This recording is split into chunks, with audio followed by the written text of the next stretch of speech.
Assalamu alaikum wa rahmatullah. Brothers and sisters in Islam, Assalamu alaikum. Today's khutbah is going to discuss on Bid'atu fi Deen, innovation in matters of deen. Matters of deen, the deen, the religion of Islam.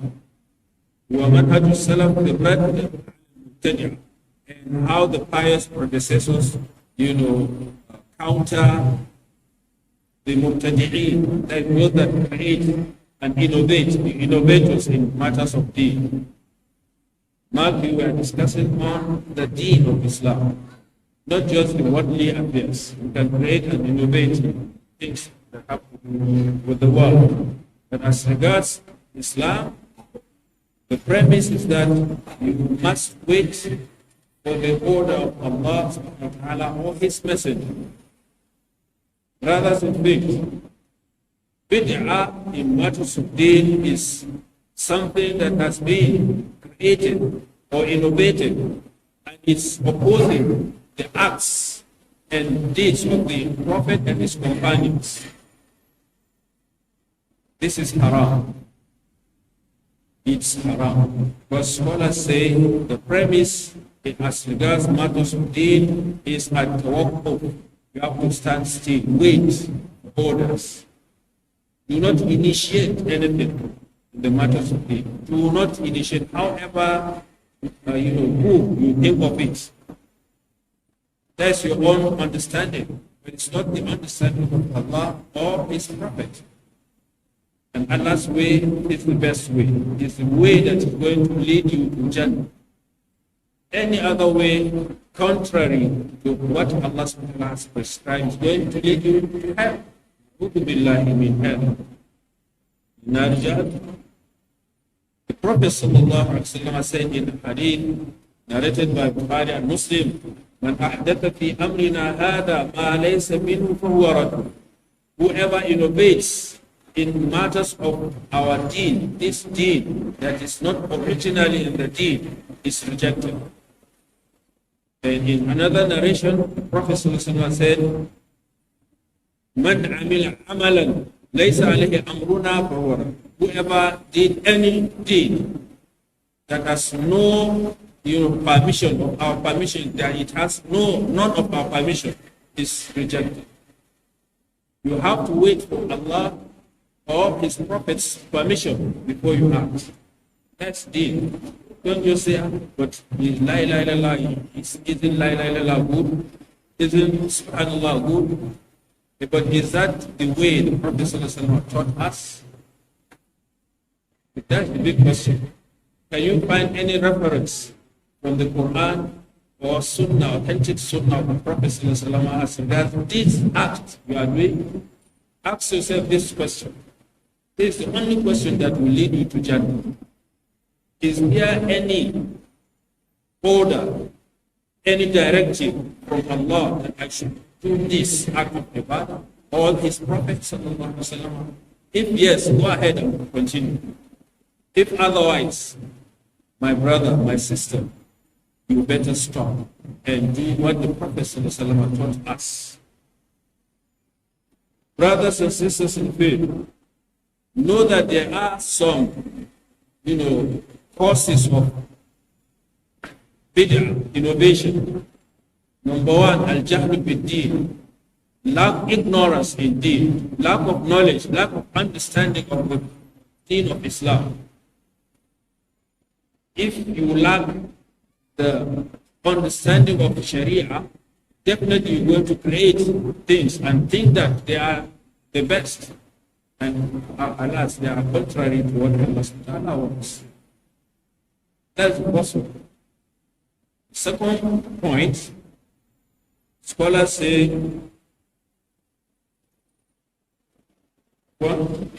ittiba'ul hawa.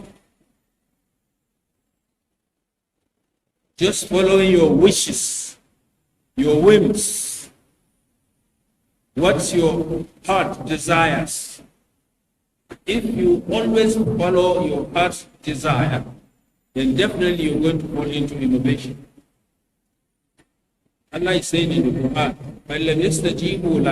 if they refuse to listen to you, O Prophet Muhammad sallallahu alaihi wasallam, fa'lam, know, annama yattabi'una ahwa'ahum, they are just following their wishes, their whims, what their hearts desires. That is to say, the opposite of Sunnah is bid'ah. Because if you refuse to follow the Prophet sallallahu alaihi wasallam, definitely you're going to be in bid'ah. That's what Allah is saying. وَمَنْ أَضَلُّ مِمَّنِ اتَّبَعَ هَوَاهُ بِغَيْرِ هُدًى مِنَ اللَّهِ. The worst, somebody that has gone astray, is that person that just follows his desires, heart desires, without any directive from Allah subhanahu wa ta'ala. And Allah said, Allah will never guide the people that are, transgressors. They refuse to follow Allah. They refuse to follow the Prophet sallallahu alaihi wasallam. Subhanallah. Number 3 factor of innovation is ta'assub bil rijal. Just, having other models to follow beside the Prophet sallallahu alaihi wasallam. Just pick a person and say, this is my model, because he's a sheikh, because it's this, because it's a celebrity, because I want to follow exactly what he is doing. And that person is doing things that are contrary to what the Prophet sallallahu alaihi wasallam taught us. Definitely you're going to fall into bid'ah. A'udhu billah. Allah said in the Quran, وَإِذَا قِيلَ لَهُمُ اتَّبِعُوا مَا أَنزَلَ اللَّهُ قَالُوا بَلْ نَتَّبِعُ مَا أَلْفَيْنَا عَلَيْهِ آبَاءَنَا وَلَوْ كَانَ آبَاؤُهُمْ لَا يَعْقِلُونَ شَيْئًا وَلَا يَهْتَدُونَ. There are people that when you ask them to follow the Prophet sallallahu alaihi wasallam, follow what Allah subhanahu wa ta'ala has revealed to the Prophet, they will say, well, we're going to follow our forefathers. Rijal, we're going to follow our forefathers. Allah said, أَوَلَوْ كَانَ آبَاؤُهُمْ لَا يَعْقِلُونَ شَيْئًا. Even if their parents are not, guided, they are still going to follow. And Allah said, أُولَٰئِكَ أَوَلَوْ كَانَ آبَاؤُهُمْ لَا يَعْقِلُونَ شَيْئًا وَلَا يَهْتَدُونَ. So you follow your forefathers when they are on the straight path. If they are wrong, you just follow the right path. Follow the Prophet sallallahu alaihi wasallam. So you don't say, Malik have said, or Shafi'i have said, so I'm going to follow Imam Shafi'i. When you know definitely that what Shafi'i has said, is contrary to what the Prophet sallallahu alaihi wasallam has said. They all say, إِذَا صَحَّ الْحَدِيث وَهُوَ مَذْهَبًا. As long as you found out that there is a sound hadith from the Prophet sallallahu alaihi wasallam, just follow the hadith. Me too, I'm following the hadith. I've rejected my own views to follow the Prophet. So you have no reason, no dalil to say that you are following this man or that man, or this sheikh or the other sheikh, or this, society, because this is our society, may I belong to this society, so whatever the shuyukh of that society says, I'm in line with them. No. On the day of judgment, you will be judged alone. Allah will ask you several questions that you must answer. If you fail to answer, you alone will go the other way. Na'udhu billahi min dhalik. We have to be very cautious of our deen. Our deen. The fourth and the last element that contribute to innovation is at-tashabbuh bil-kuffar, copying the non-believers, copying the non-Muslims. As long as you have, some kind of love to non-Muslims and you want to associate with them, you are their fan, so definitely you're going to fall into bid'ah. SubhanAllah. Scholars, used to cite one hadith that the Prophet and his companions were going to Hunayn when they saw some mushrikun, bowing down to a kind of tree. Then afterwards they saw the same, similar tree on the way. So some of the companions asked the Prophet, make this, tree for us as it has been for those who should go. Let's also bow, under this tree. Prophet says, oh, subhanallah. You are just saying exactly what the people of Musa alayhi salam said to him. When they saw, mushrikun worshipping their idols, after they passed by, they asked Musa to make an idol for them. اجعل لنا إله كما لهم آلهة, so that we worship under this. قال إنكم قوم تجهلون. Musa, replied to them harshly, saying, you are ignorant people.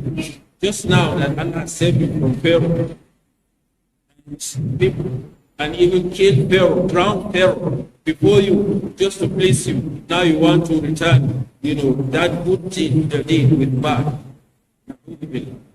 But the Prophet said, oh, this is a kind of, generational, copy that definitely from among my ummah, that there are going to be people that will copy exactly what, the mushrikun of the past have done. And it's still happening. You see some Muslims copying the non-Muslims and even proud to show that on the streets.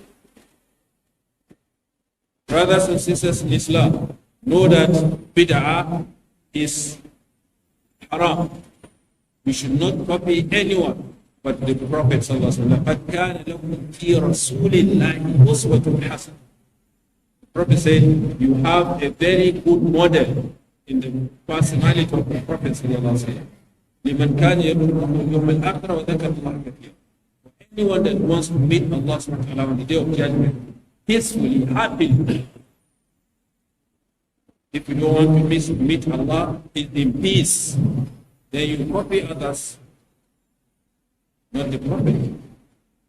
The second part of this khutbah discusses on the way the Salaful Ummah, our pious predecessors, react to innovations when they see one. An example of Abdullah bin Mas'ud, may Allah be more pleased with him. Abu Musa al-Ash'ari reported to him once that in the Prophet's mosque, he saw, circles of some of the, their students doing something that the companions never knew of. He said, what is it? He said, one of there are multiple circles, and one of them in each circle will be given orders, say, do 100 takbirat, then they will start counting with stones. Allahu Akbar, Allahu Akbar. Then afterwards say, do 100 tasbihat. They will start counting stones. Subhanallah, Subhanallah, Subhanallah. Do this, do. He said, and what did you say to them? He said, I didn't say anything. I just want to hear from what you say, but I hate what they do. And they said, let's go to the mosque. When he saw the circles, he went to one of the circles. He said, what are you doing? They said, we are just doing takbirat, tasbihat, and so on. So you mean you want to say that you know the deen of Islam more than the Prophet himself? That is to say, the Prophet ﷺ did not ask you to do this. You cannot find this in any hadith. Nor can you find it in any ayah of the Quran. This is an innovation. An innovator is just as if he's proving that he knows better than the Prophet ﷺ. Or, like Imam Malik used to say, you want to show that the Prophet ﷺ hid some part of the deen, and now you are bringing it out, as if you are accusing the Prophet ﷺ. Do not initiate anything in deen, matters of deen, anything new as regards the deen, acts of worship, ibadah, small bid'ah. Not in worldly affairs. You can initiate, you can create in things to do with the world. But as regards the deen, the way to Jannah, is only one way. That's the way of the Prophet sallallahu alaihi wasallam. Another very good example is Imam Malik himself. Malik bin Anas. One person, somebody asked him, where do I start my ihram for Hajj. He said in the miqat, they are appointed in your places by the Prophet sallallahu alaihi wasallam. He said, what about if I just made my ihram? وكيف الحال يا تلميذ جميع الحال في النعم. جزاك الله أستاذي بدار الخلد ذا القمم. بها أنهار من لبن وخمر ما لها سقم.